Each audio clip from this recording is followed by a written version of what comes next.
Nabulabog ang maraming Cebuano matapos kumalat ang isang text message tungkol sa posible umanong muling paglindol sa probinsya.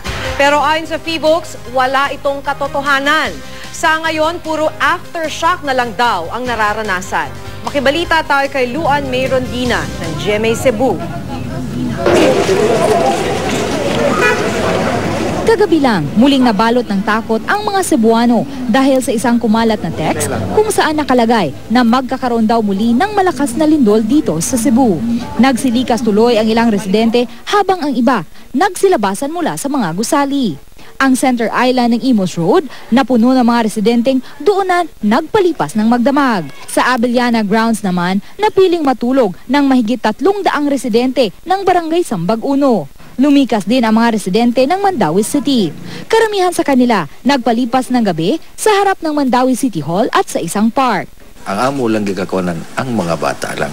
Pagpor panagana. Mas kinaaman gani. Pero mas maayo yung managana ta.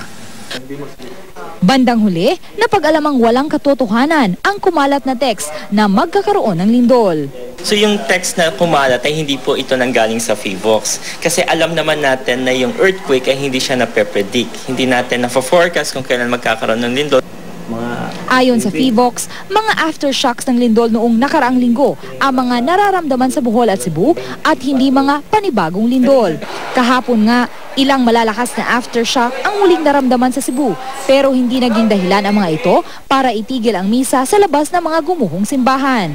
Ang misa sa Basilica Menore del Santo Niño ginanap sa courtyard ng simbahan. Tiniyak naman ng mga opisyal ng simbahan na ligtas ang pagdarausa ng misa.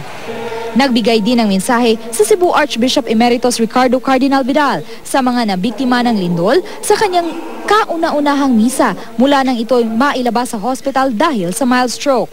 We have to pray for those who were affected by the earthquake, that they should not be put in despair because the Lord will always provide them with everything they would need, no? Provided, of course, we are ready to help them out.